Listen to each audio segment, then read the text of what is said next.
Tried to hold us back, to hold us, tried to hold us back. We will be here forever. Do you understand? Forever. Hey, it's Shan here. This week I catch up with the self-described fine mess that is Mr. Dustin Dollin. Dustin doesn't talk too much about his skateboarding in this episode. He gives us more of an insight into this present phase of his life. It's raw, it's authentic, it's Dustin, so there is an explicit language warning. Otherwise, sit back, relax, and enjoy. Cheers. He tried to hold us back, forcing the fame. Child of the crayon, child of the light, styles of the neon belong to a culture destined to rock for eons. Time doesn't exist. Shut those cataracts, capture the virtual. Really? I'm kidding. I was going to say, do you feel like you need emotional support? I know I do regularly. Yeah, basically, I couldn't have done anything that I've done. How does it feel? It's good. It's good. I'm just tilting it down. I couldn't have done anything I've done in my life without having such great friends around me. Yeah. I was at your photo exhibition the other night, and what really stood out was just the love that people have for you. You're very engaging and somewhat of a following. Well, the thing is a lot of people have been on this voyage, like Maria, Magda, DVL, Fabi, like everyone's been on my voyage with me, and I want to show the support that they've happened to capture. And Patrick O'Dell, obviously from the PD era, and I don't know. I just try to I'm sick of fucking explaining myself to people when I can just show them the photos that my friends have taken, you know? Then it's like you have no idea how my fucking voyage was, you know? Like it's just it's a hectic fucking tour of chaos. So I'm just trying to help as much as I can. And I don't really know if you know, I already fucked up. I forgot to mention Maria, Fabi, I just never realized how hard it was to curate a show because I don't fucking have any idea how to do it. Why do you feel like now's the right time for it though? Well, because skateboarding has turned into a complete shit corporate world that sucks. I'm not trying to be a hater, but I've done so much for this fucking industry, and if I retire from skating, I'm going to give all the secrets out about why and why I'm pissed off. And I don't want to be pissed off at skateboarding. I love skateboarding with all my fucking heart, but I don't want all these other new kids to get to be fucked over, you know? And if I tell the truth, whistleblower shit, it's Volcom was great to me, Vans was great to me, but then, suddenly they take your name off your jean, they take your name off your girl's shoe, they steal my image, and I just don't want anyone else to get hurt in this industry. I find that interesting because you've stayed more relevant for a longer period of time than most skateboarders. You did. You stayed relevant for a very long time. I mean, when I talked to Heath Kirchhout about that, he's like, when are you going to retire? Because, you got to go out gracefully. And I didn't even, retire. I just was just this disrespect, I can't handle it anymore. It's like when you're in a relationship, a love relationship with skateboarding, and then someone just takes it away from you because of corporations and bullshit. And it's I didn't get into skating for corporations. I got in it because I thought we were going to have a good time, and that I love the brand for taking care of me.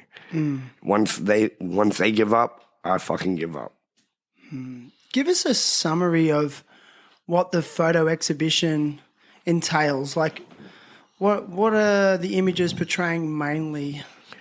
Well, the thing is like you go to a lot of like art, skateboarding art shows, and it portrays the skate tricks and beautiful photos of skate tricks. Like all the photographers in there, well, like most of the photographers in there are really good skate photographers. But what I wanted to do with this one is to portray like the lifestyle, like just like a fine mess of like party, like you think like you know musicians. I've had a musician say to me, they're like, hey, like we go pretty hard, but there's nothing compared to skaters' lifestyle. There's nothing. We're fucking messes, like real fucking messes. You answered my question. I was going to ask, where did the name come from? A fine mess is because it's an oxymoron. Because it's like a fine mess. Did you come up with that? Yeah, of course I came up with that. Do you feel like that? I feel that my brain is like in such a turbulent place that nobody could fucking understand ever. And that's why I've been married 3 times and had like such a fucking crazy life, because I don't think anyone understands my imagination. Mm. And it's not a weirdo like drug taking situation. It's just, I don't think I'm a fierce person and I love life and I'm not trying to be cool. I fucking just go for it. If I likened your life to that of a child star, would you agree with me? A child star? Like what, well, Justin Bieber or some shit getting fucked by Puff Daddy?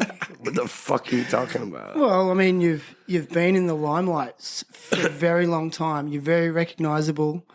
You've made a big impact on a particular culture, and you have not led what could be regarded as a normal life. So, well, at this stage in your life, do you feel like it's somewhat of like what a child star may experience? Well, like, everything I got it myself. I wasn't exploited. You know, this was my idea of my brain. And everything I fucking do is because I have an idea of what the fuck it's meant to be like. And that's, you know, that should be everyone's life.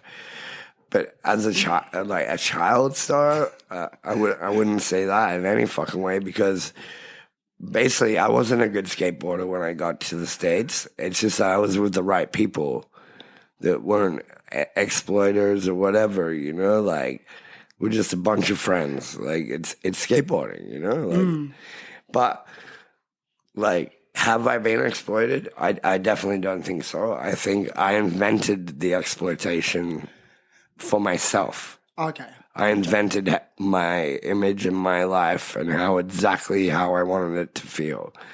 I just don't think I've ever changed. Seems like the creative juices are flowing, and I watched you and Julia perform at the exhibition on Friday night, and you've been performing all weekend. Where's the inspiration coming from to create music at the moment? Well, I've been in, like, I filmed Roland S. Howard. Like, when I was a kid, I would go, like, I've been in music my whole entire life. Like, forever. Like, PD Distribution was run by the manager of the Cherry Bar. Like, I would always hang out with musicians. Like Alex Cameron was living in a van in LA, and I fucking took him in to sleep in Chima's bed. Like, I flew Kieran J. Callahan to like fucking sing at my wedding. I filmed his first music video and recorded him the first time. Like, I have like music, like Nick Cave's. Warren Ellis lives in fucking Paris. You know, I went to his house and interviewed him recently. Like, I don't know, music's like a huge fucking part of my life. It's always been a huge part of my life. And this time, I like, because I send poetry to a lot of musicians, and then they're like, it's your turn, Dustin. Yeah. That's why. Because, like I've always been really insecure to jump into somebody else's world. It's like, you know, you fucking see Nick Cave doing a kickflip. What the fuck's he doing there? How did you and Julia meet? Me and Julia met on the metro because she was going to see Lydia Lunch in New York on the L1 train, and we were going to Berlin's where I was going anyway. And I was like, you're a fucking interesting person. Let's fucking go together. Epic. And that's as far as it goes with that. And we've actually got Russel Grundy sitting on the lounge too. Yeah, Ross? And how'd you and Russell meet? I have no fucking idea. Russell will remember. Russ, when did we meet? Was I a cunt to you? No, you weren't. Really? Yeah. That's weird. Thanks, Julie. Yeah, he actually, it was at a bar. And he just looked over and he nodded. I was like, hey. That was about it, really. Yeah, sick fucking story, Russell. Anyway, next spot. What are we going? Yeah. Yeah, so are you guys like writing are you writing songs like regularly? Like what's going on at the moment? Is there a process happening? Well, after I met Jules, I was in New York and I met this guy, Matthew Hutchinson. And we were sitting in a cafe having a drink with Jules. You were there, right? And Matthew was like, fuck, I bashed you up at the Cherry Bar. And I guess, like, he was at the Cherry Bar, and I poured a drink in his face. And then him and his friend bashed me up. Only time I've ever been bashed up. Like a legit... Probably the last time I'll be bashed up. Like a legit bashing? Yeah, I had 2 black eyes and shit, man. Really? But he was like, fuck, sorry I bashed you up. That was 20 years ago, you know? And then he's like, hey, I got a music studio, like, come here. So I recorded, like 5 songs there. And then, because me and Matthew met Julia at the same time, like, I had a song that I wrote about Wade, my friend that died. And then she came over and played piano, and then I ended up staying in between hers and Matthew's place, and I made a plan for like this tour, which we're on right now, the Fine Mess tour. Well, give us a description of like where you've been and where you're going with it right now. Like you're on the east coast of Australia, New South Wales. I showed this in Catechus. I wore a pink wig with makeup. I made all my friends have makeup on, and I brought a travel bag that had ice and beer in it. And we all had makeup, and everyone was getting tattooed on stage, and everyone that like came got free Betty because my dog was locked in jail because I lost her. Interesting. Your dog was locked in jail? Yeah, in Catechus, which is Salvador Dali town. No way. And then I did it in New York, like on 33rd Street at like Mark Gonzalez's ex-wife's house. Yeah. And then I printed and I paid and printed myself everything about like Patrick O'Dell's photos from Sway, and told everybody at the bar to rip them down and take them for themselves if they have a friend that died in the photos. Okay. Are you, it's interesting. Am I crazy? Yes. Sorry? Am I psycho? Yes, completely. Do you think that about yourself? I don't get that vibe, but do you feel that? No, I think I'm compassionate. Yeah. And empathize. I could see the sensitivity in your voice when you sang that song about your friend Wade, was it? The other night. And in this life we lose people and we lose friends, and I lost many. And I lost my father recently, and that pain's real. I'd love to sing the song about more of my friends, but I really don't want to fucking everyone to cry and fucking kill themselves. When you are writing songs, are you tapping into the pain? Is it like, like a lot of artists? Sometimes I wake up like Billy Lee, like is about a song that's like it's a movie. Like I wake up in the morning and then there's a Western movie about like a girl that like pissed off the boyfriend and and then he has sympathy for her, but after he burns her at the stake. But no, I don't know how I tap into that. Like my dreams are so fucking crazy. Like I wrote a fucking movie that I presented to Wes Anderson about like 2 French girls stealing a koala. I just woke up with it. I didn't write it. And most of the songs, if you see my writing that I've ever written, they're not planned. And I've never changed one fucking word. So what, you're just recalling it from memory every time? Songs? Yeah. Songs, it just goes. Okay. Like, one try, do or die. But then, obviously, once you write them, then you got to change it to pick up with the tempo of how people play it, you know? But definitely the words are just one try. Okay.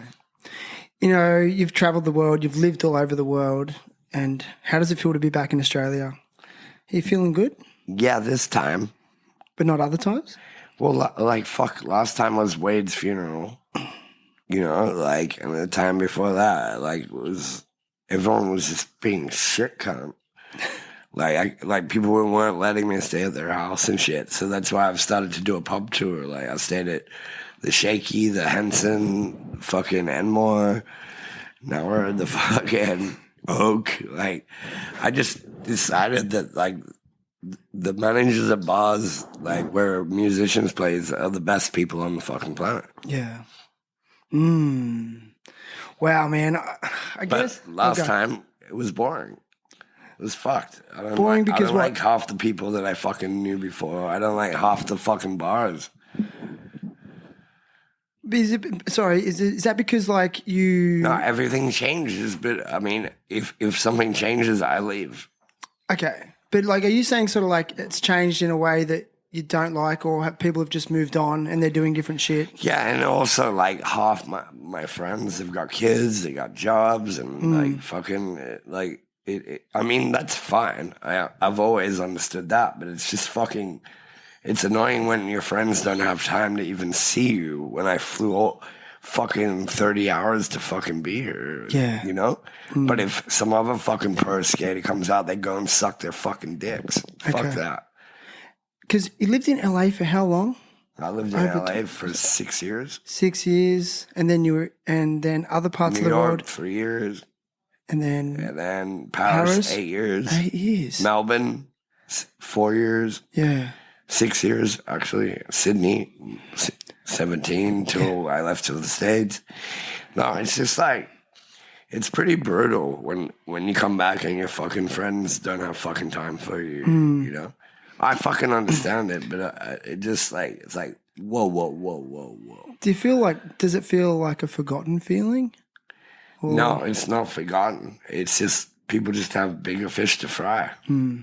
Interesting. I'm not a hater on that. Like, but I just wish I had an explanation of why I'm not important anymore. When if they turned up in LA, I would look after them. If they turn up in Paris, I will fucking look after them. And then I get back to my hometown, and they won't look after me. Like, it's fucked. Do you still have any ties to the Blue Mountains? What? Your mum is your... We were up. We had a fire at my mom's house in Katoomba like a week ago, right? Yeah. Right, Jones? Yeah. It was beautiful. I love the Blue Mountains. Yeah, what did you think of the Blue Mountains, like, in terms of the environment, Julia? I mean, we had like a 2-week stint at the Enmore, living above the pub, and that was a lot of fun. But it was good to get out of the city and just hang out in nature. And I feel like when you're in your home environment, it puts you at ease, and you seem really relaxed. And I think we both had a good time. Yeah, I don't like really get to see nature too much because I live in Paris, you know. How did you like Paris? Like, I'm just curious. I love it because we have another band there. We have another band like there. It's called the Olympic Jamming Orchestra, where we do gigs every week. Olympic what? Jamming? Olympic Jamming Orchestra. And we do gigs every week. Sick. And it's 42 people in the band. Rad. So it's like an orchestra. So, no, it's like whoever's in town. Okay. So there's no actual band name, and there's no ego. It's just whoever the fuck's in town, we're playing. How does the music scene in Paris compare to Sydney or Newcastle? Well, it's different since I started this thing. What do you mean? Well, this is mine and Mateo's idea. Like, let's do something at Soap on the Plume where like we get whatever musicians are in town and they play without any rehearsal. Right. So it's a jamming orchestra. That's pretty fucking simple to understand, right? That's rad. So it's like, who's playing trumpet? Who's playing fucking clarinet? Who's playing this? You know, like. So whoever's got a skill to bring, Yeah. you just work off that. Yeah, I sing with this chick called Martine sometimes. Like I just kind of like rant off poetry and sometimes get a little chance to rehearse a little bit. But it's at a beautiful place, Serpent and the Plume. It has a jacuzzi downstairs and looks like Clockwork Orange bar. Yeah, dude. Wow, man. I think I was thinking about like our conversation and what I was going to ask you today, and it is really tricky to look. I feel like your life's been so well documented. Like I remember when I watched my first Vice, Epically Lated, and you were the first ever Epically Lated. I didn't realize that. Yeah, Patrick got fucking. He got me with that one. Yeah, and I was just kind of like, well, like I don't know exactly where to go with you in terms of like an interview, because like then you did the 9 Club, which was personally one of my favorites because I feel like I think a lot of the American audience might not have understood some of the references because you talked about Australia a fair bit. But I guess my question is like, how was like a podcast like the 9 Club received, you know? Everyone loved it. Yeah, you got a lot of good feedback from it? The Epically Related was the first episode. It's the most viewed fucking thing, and we did that spontaneously. As long as like you're not asking questions that are completely fucking stupid, then I think we can go into the future. I'm nervous. You know, like I'm actually nervous. I don't want to ask you stupid questions. yeah, no, but the night club is like it was hilarious. I fucking left my jacket there. I actually did drink most of those beers. Like some people made it a lot more beers on AI or whatever. But I think it definitely drank a 20-pack. Is it getting to the point where it's almost cliche? You know, because then on the night. Yeah, like is it getting to the point where it's cliche for people to ask you about your drinking? It's just not really. Actually, people have accepted it these days. Yeah. When I'm on tour, people know to leave me 2 beers in the fridge for the morning because it's like my coffee. Right. And the fact is I don't hurt anyone or do anything that's like puts other people's like lives in any predicaments. Yeah. You know, I'll take care of myself. Yeah. I'll drink, take care of myself. But and I've had all the doctor's tests. I had a colonoscopy before I came here, and he said my liver is 99% perfect. Okay. But he said my bowel system is very intricate. So he said like that's why you don't eat. Interesting. I got the same thing. Like I had an appendicitis. Yeah. And they couldn't find it because the pain wasn't where it should be because my bowels are all in the wrong spot. Yeah, so we're fucking Twisted Bowels. That's our new fucking band, cunt. Dude, I reckon I could do backup vocals. That's about it. Do it. Dude, the Twisted Bowels. Yeah. Yeah, and I got a scar now. And because they couldn't find it, it burst and I almost died. And so I got a scar in a place where I shouldn't have a scar. And then people were like, that's not an appendicitis, is it? And I was like, yeah, dude. Like, it's heavy, you know. Well, I've never really had any problems, actually. But if you got twisted bowels... No sexual problems, no fucking... Like, I don't know why people always think I'm sick and ask me to go to the doctors when it's like, oh, hemorrhoids a little bit, yeah, but fucking, like, seriously, like, not much else, you know? Like, I never really get sick, ever. That's right, dude. And I'm like probably one of the most unhealthy people on the planet, but I don't know. I'm a super fucking hero in some ways. Well, it's well documented. It's well documented that you've had like 6 ACL surgeries, haven't you, or reconstructions? 6 ACL reconstructions and no ACL at all anymore. Right. And 2 broken wrists, dislocated elbow, 6 knockouts. So, like the toll on your body from those surgeries alone hasn't caused any like knock-on effects? The toll on my body is my brain, love. Okay, I'm going to ask you a deeper question. Like you said, the toll on your body is your brain. Does it feel does it feel like a tortured brain? Bad question. I don't know. My brain is like so fucked up, man. Like I fight every day because I think a lot of things to do with my brain is like how many friends I have on the planet that have problems. But everyone has them. Yeah. Yeah.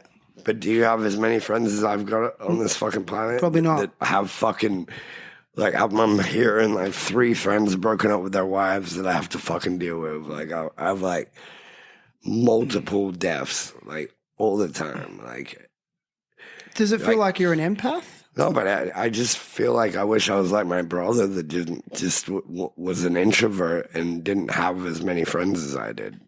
Okay. Yeah, because of your like personality and that, everybody's turning to you for this help and support. Because you do have that kindness about you, and I've seen you over the last few days, like taking your calls from your mates and being there for them where you can. Yeah, but it's really tough, Grundy, because like how much can I give before fucking I run out of fucking gas? You know? Exactly. Well, you can't. Like, I'm not fucking like going on the show to get sympathy. Like all my friends know that I fucking look after them, but I'm just like, guys, like call me whenever, but fucking give me a break. Like. Yeah, at the same time, you can't... Ask me about my life. Well, that's it. You can't fill anybody else's cup with an empty cup. So as long as, like, your cup's full... And I can fill it with cum right now, Grundy. But if someone... Looking at you. If they call you up with the happiness, being like, hey, I did this, you know what I mean? And give you some positivity. You can fill your cup, and then you can help... You know, with that, somebody else's. It's not true. Like, I mean, like a lot of people like say to me that like whatever I'm doing right now on these Fine Mass tours and stuff like that is like inspirational because it's like no one thought you could pull it off. You know, that's great. Proving people wrong has been my whole fucking life, and I will continue. Everyone thinks I'm gonna like Bam Margera myself and fucking turn into a complete fucking psycho. Who I love Bam, no disrespect, but like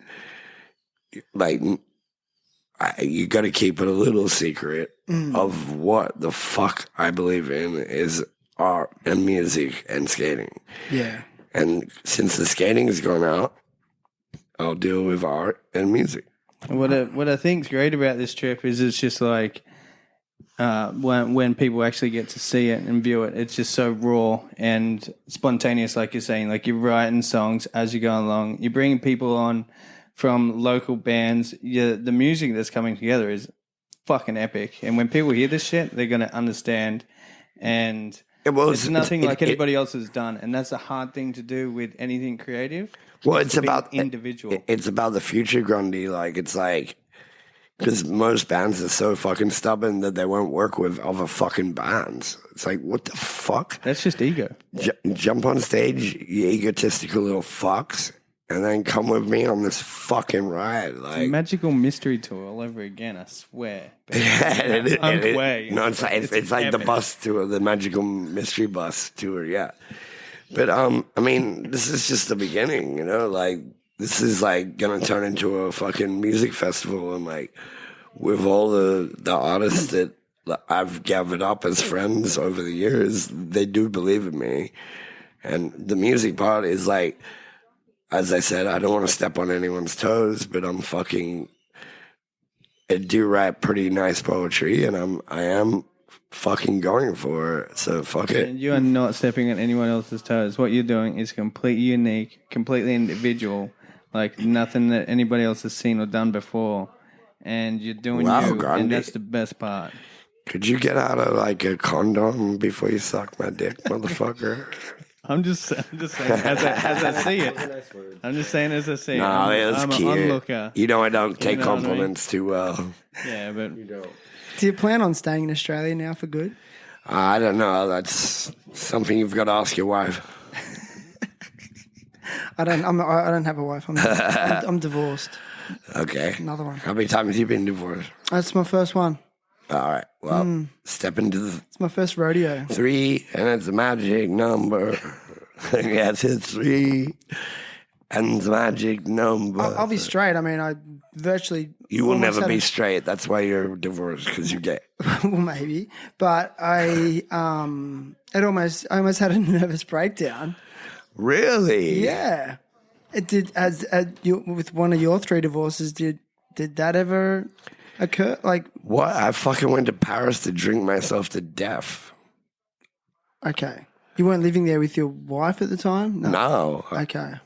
No, she cheated on me in fucking LA, and she made me rent a house in New York, and then I went to fucking Paris to drink myself to death. Ta-da. And I was pretty damn close. Dude, But then that's heavy to hear. Like, I mean, like, yeah, we're all fucking humans, you yeah, know? I know. Everyone goes through this fucking crazy shit, you know? Like, Yeah, but at least I will say it. But like people don't want to hear it, you know. And I'm not It's sitting. hard to hear. Like, no, people hate when you're sad. They love when you're on top of the world, when you have millions of dollars and you fucking can buy everyone fucking plane tickets and hotels and yeah, we're going with Dustin. He's fucking on top of the world. But as soon as you're sad, people are gonna fucking disappear out of your fucking life. And that's the fucking truth. They kick you when you're down. Yeah. And it's like, I understand where you're coming from because, Dustin, you seem like you're someone that you give everything your everything. And when you give a marriage, you're giving it your all. You're like, I'm committed to you. That's why we're taking this step. Like, you do that with everything in your life. Like, everything that you do, you know, take it to the most and the best that you can. I mean, I'm not always being a good husband. Like, nobody's I'm perfect. fucking psycho. I threw the speaker out of my fucking window the other day because a fucking Nobody's chick perfect. changed the music. I'm not saying anything about perfection, but you're giving it. It's the passion that I'm speaking about, and yeah. So when you go through that again, like taking yourself down that route of, you know, trying to use the substance that you use regularly to end whatever feeling that it is, it's fucking here you are though. You know, you made it out the other side. Could this conversation get any more boring, Grundy? Fucked with you. Probably. That's what makes me, Grundy. That's it. Sorry. Yeah, you do you. It's great. I mean, the raw. I'm not disrespectful. I just thought didn't see it in that I way thought it'd be whatsoever. funny for the show. But can I say though, like, You always be you, Dustin.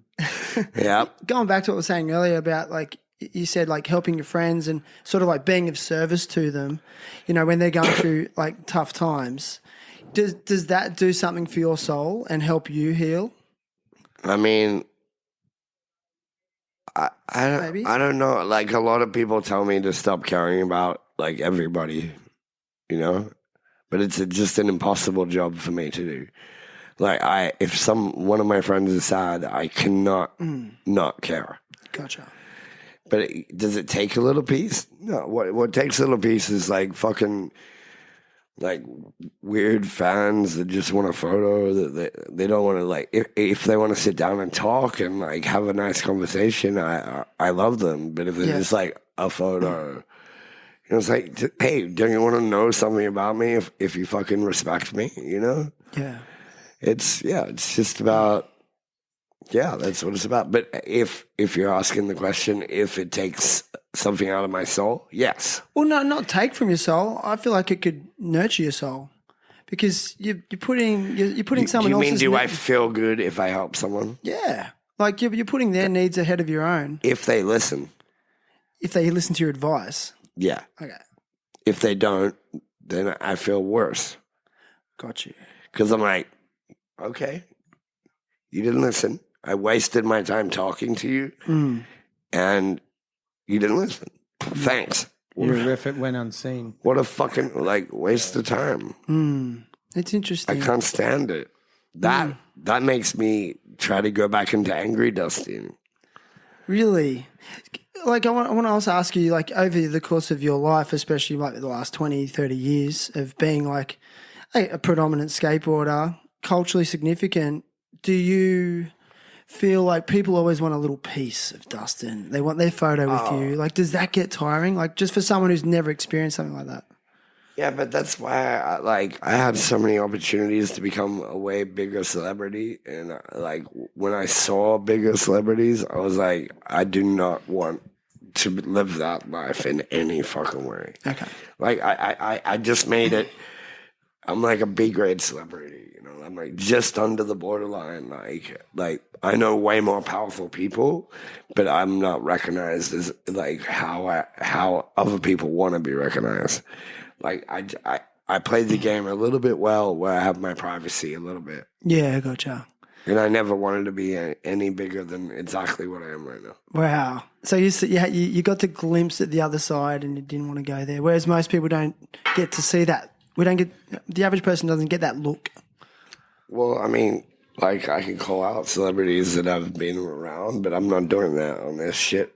I'm not doing that on this shit. Like it's like I just saw how their lifestyle, like they're tortured. They have no privacy, and I do whatever I want because I kept just under the radar perfectly. Because I'm a fucking genius. And the dumbest motherfucker ever, and the most anxious fucking weirdo ever. Empath? What? Have you ever been described as an empath? What is empath? Someone who's very sensitive and has big feelings. You mean empathy? Empathy, but like if someone's an empath, they're like the epitome of that. Who? He has a cancer. Sorry? He has a cancer, which I know you don't care about zodiac stuff. But I don't know. But cancers are like typically the most sensitive. Right. My brother's a cancer, so I just grew up with that. And But I've heard it's people. a double-edged sword. Like, I mean, I've cried like 15 times since I've been here. You know, about what's triggered you? anything triggers me. Like, well, I mean, like, who died? Oh, yeah, Lobby's best friend died. Like, fucking, like, death definitely triggers me, of course. You know, I can watch the most violent films on the planet, and I think it's funny. But then, like, when it's a personal friend, like, losing friendship, even for my friends, is the worst. Like fallouts. Yeah. No, Or loss and or also betrayal. Betrayal makes me very sad too. You know, when your friends betray you. Yeah, dude. Like that leads to resentment for me, and for me personally, like Yeah, but I don't get I don't have resentment.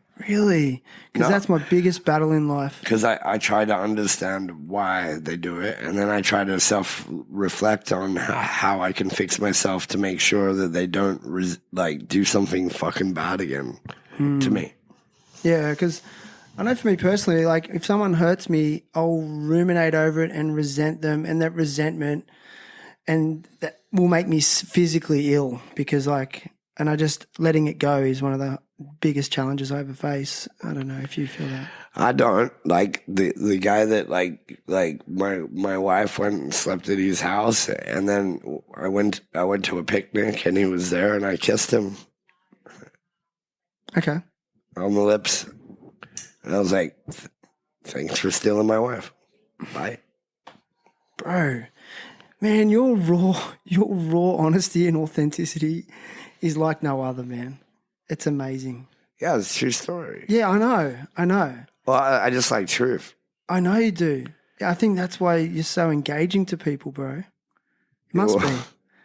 Yeah. It's really hard when people are just fucking making shit up all the time. It's like, fucking go all in, share your feelings, and then the world would be fucking better. Yeah. Are you still in love with the act of skateboarding? Where's your love at the moment? I don't want to talk industry. I want to talk the act of skateboarding. Describe Watching skateboarding. Yeah. Describe your level of love. I'm telling you the truth. It's really fucking confusing right now because people are doing tricks that I think are retarded. Like what? This is great. Like what? like the over tech stuff. No, I'm an old school skater. I like to see just something looking good that's really simple. Yeah. You know, and in love with skateboarding. I'm in love with the people that I love that I've met over the years in skateboarding. And I'm proud of them when they're fucking doing crazy shit, you know, like T-Funk, Evan Smith, like fucking the squad, you know, like. T-Funk should have had Soddy. But, yeah, but I definitely, like, it really makes it hard when I don't believe in the industry anymore. Yeah, but I'm just talking about like the act of it. Like it's caused you a lot of physical pain. Like, of course, I have dreams about skating. You're still having those? Like, you're still looking at like spots when you're traveling around? Of course. And thinking what you would do on that spot? Just I'm like, look at that spot. Look at that spot. Really. Okay. So I it's think still that there. never would leave. That never goes. That never goes. You'll never, ever give up, like, spot check. You know?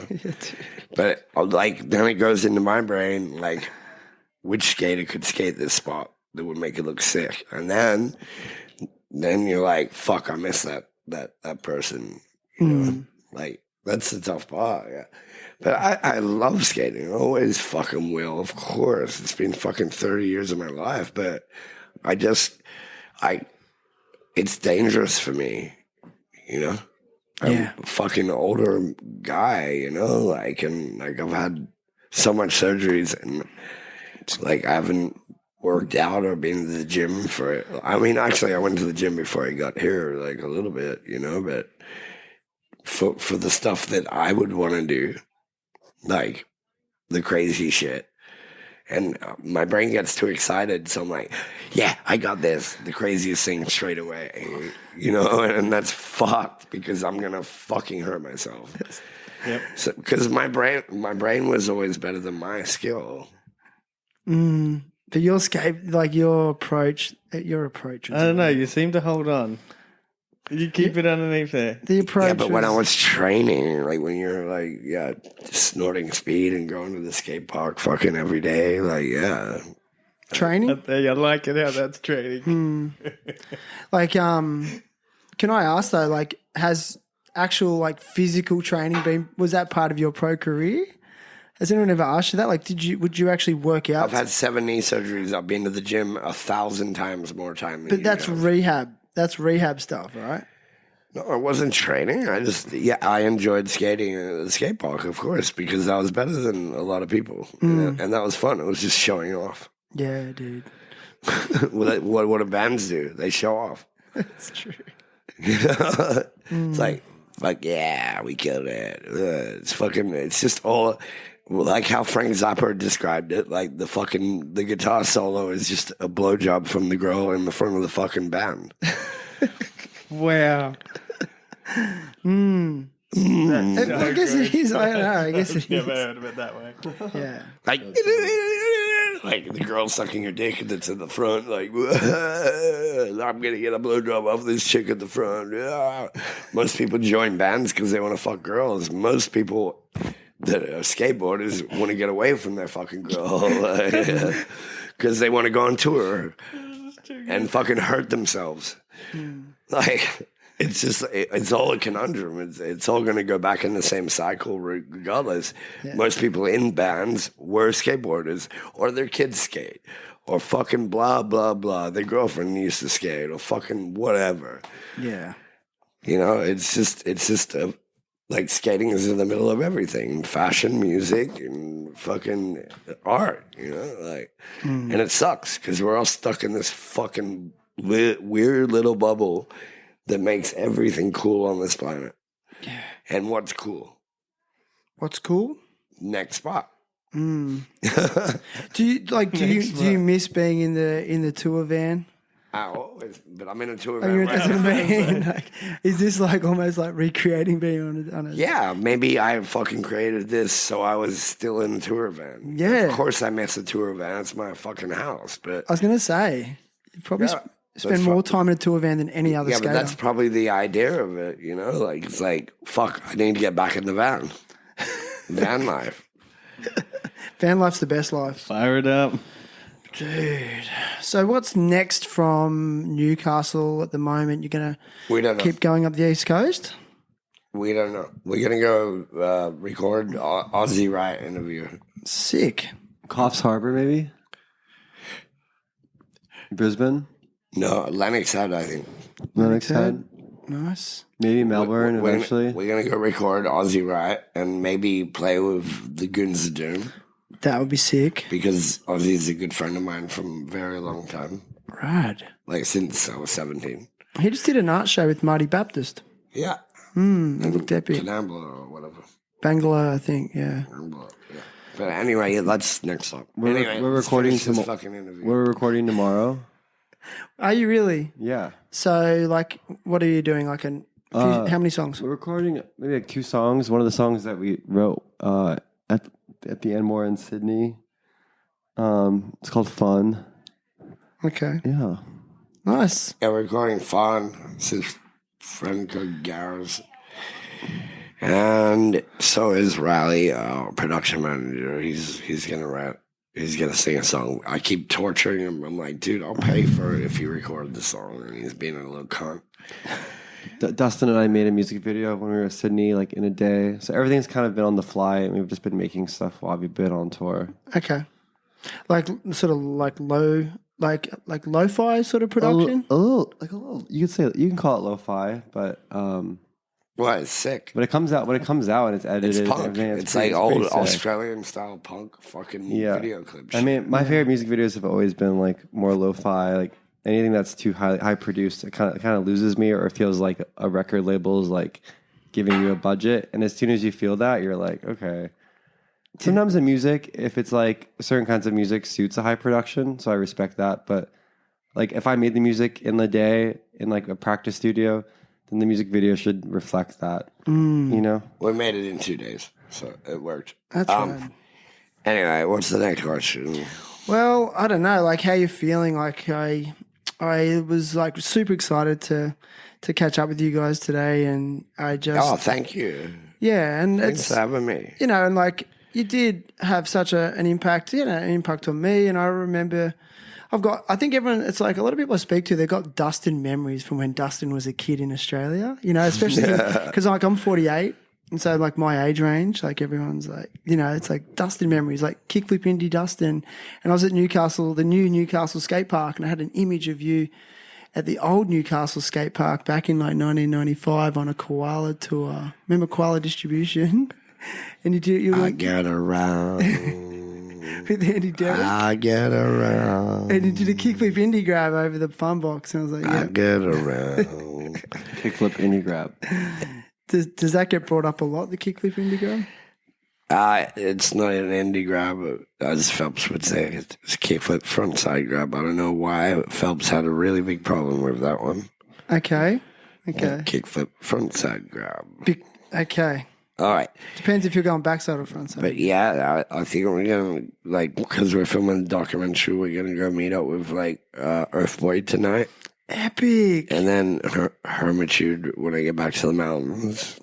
So a lot of this has got to do with the mountains. My high school.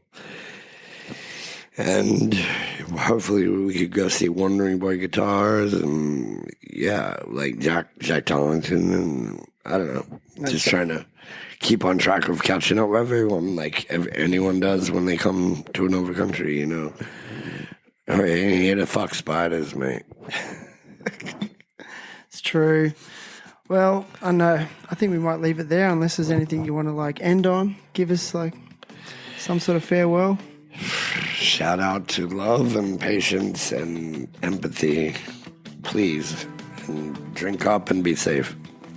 Mr. Dustin Dollin, everyone. Whoa. Cheers. And Julia Pierce. Thank you, Julia. And Jules. And Grundy. And Mr. Russel Grundy. Shout out, Russell.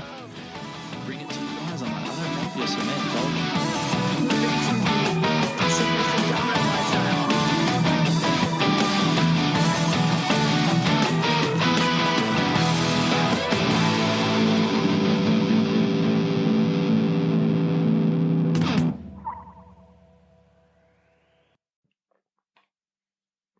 Do you want to reduce your levels of anxiety? Do you want to sleep better? I highly recommend using CBD oil products.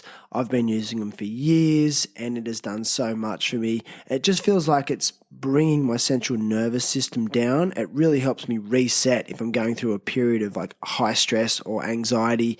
Allows me to get some good quality sleep. There's no psychoactive ingredients.